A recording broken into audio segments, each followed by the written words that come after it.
सभी भक्तगणों को मेरा नमस्कार। आज की इस वीडियो में हम लोग वट सावित्री व्रत के बारे में जानेंगे। इस बार वट सावित्री व्रत 6 जून 2024 दिन गुरुवार को रखा जाएगा।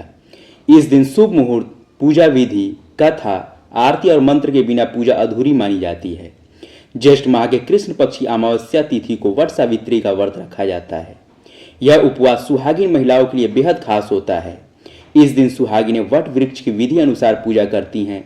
धार्मिक मान्यताओं के अनुसार इस व्रत में वट वृक्ष की पूजा करने से पति की लंबी आयु और जीवन में सुख समृद्धि बनी रहती है। साथ ही इसमें ब्रह्मा, विष्णु और महेश तीनों देवों का वास होता है। इसलिए व्रत रखने वाली महिलाओं को तीनों देवताओं का आशीर्वाद प्राप्त होता है। वट सावित्री व्रत से पति की तरक्की के योग भी बनते हैं और रुके हुए कार्यों को गति मिलती है। ज्येष्ठ माह में आने वाला ये व्रत बेहद कठिन माना जाता है, क्योंकि इस माह गर्मी चरम पर होती है। ऐसे में कुछ महिलाएं निर्जला उपवास करती हैं। इससे शुभ फलों की प्राप्ति होती है। वहीं इस बार वट सावित्री व्रत 6 जून 2024 को रखा जाएगा। इस दिन शुभ मुहूर्त, सही पूजा विधि तथा आरती और मंत्र के बिना पूजा अधूरी मानी जाती है। ऐसे में आइए इन सभी को विस्तार पूर्वक जान लेते हैं। पंचांग के अनुसार वट सावित्री व्रत के दिन पूजा मुहूर्त प्रातः 11:52 से दोपहर 12:48 तक रहेगा। इस समय वट वृक्ष की पूजा कर सकते हैं। वट सावित्री व्रत की पूजा विधि इस प्रकार है। वट सावित्री के दिन महिलाएं स्नान के बाद लाल या पीले रंग के वस्त्र पहने, फिर पूजा की सामग्री को एकत्रित कर लें और थाली तैयार कर लें। वट वृक्ष के नीचे सावित्री और सत्यवान की प्रतिमा स्थापित करें। इस दौरान बरगद के वृक्ष की जड़ में जल अर्पित करें। फिर आप पुष्प, अक्षत, फूल, भींगा चना, गुड़ व मिठाई चढ़ाएं। बाद में वृक्ष की 7 बार परिक्रमा करते हुए आप इस पर कच्चा सूत या कलावा लपेटें और फिर कथा सुनें। पूरी पूजा संपन्न हो जाने के बाद आप दान करें। ऐसा करना शुभ होता है। अब हम लोग वट सावित्री व्रत कथा को सुनते हैं, जिसके बिना यह पूजा अधूरी मानी जाती है।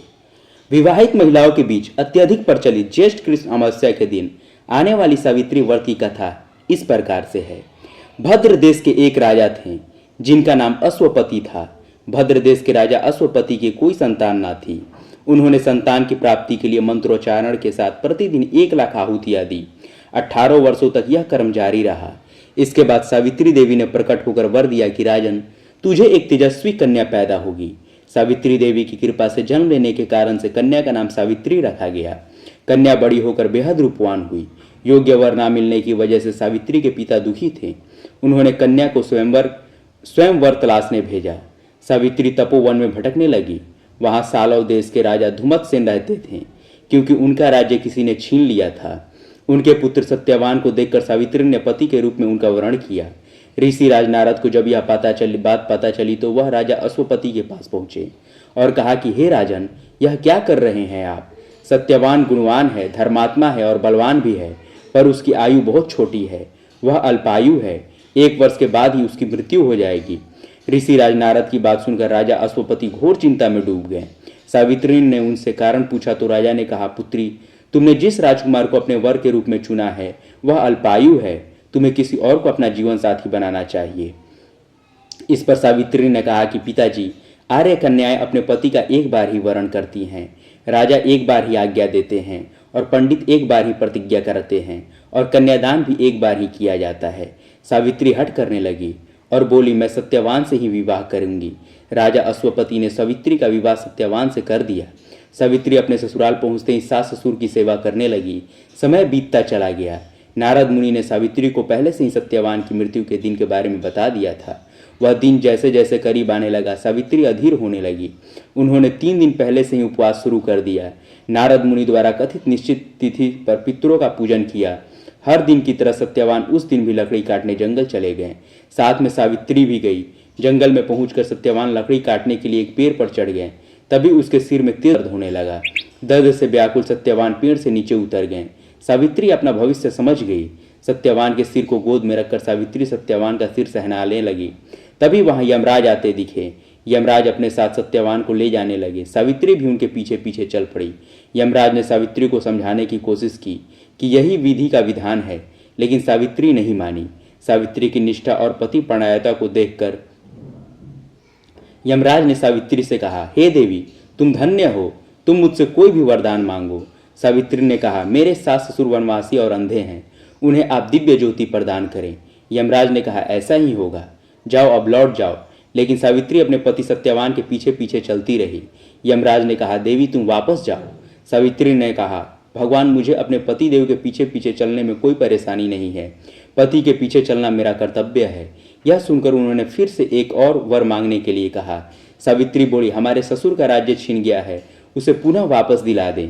यमराज ने सावित्री को यह वरदान भी दे दिया और कहा, अब तुम लौट जाओ। लेकिन सावित्री पीछे पीछे चलती रही।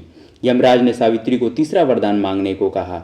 इस पर सावित्री ने 100 संतानों और सौभाग्य का वरदान मांगा। यमराज ने इसका वरदान भी सावित्री को दे दिया।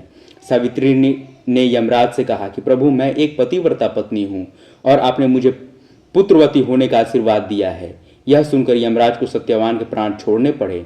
यमराज अंतर ध्यान हो गए और सावित्री उसी वट वृक्ष के पास आ गई जहाँ उसके पति का मृत शरीर पड़ा था। सत्यवान जीवंत हो गया और दोनों खुशी खुशी अपने राज्य की ओर चल पड़े। दोनों जब घर पहुंचे तो देखा कि माता पिता को दिव्य ज्योति प्राप्त हो गई है। इस प्रकार सावित्री सत्यवान चिरकाल तक राज्य सुख भोगते रहे। अतः पतिव्रता सावित्री के अनुरूप ही प्रथम अपने सास ससुर का उचित पूजन करने के साथ ही अन्य विधियों को प्रारंभ करें।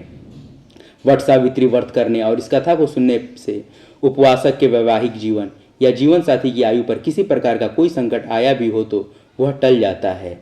धन्यवाद। अगर आपको यह कथा पसंद आए तो कृपया शेयर, लाइक और कमेंट जरूर करें।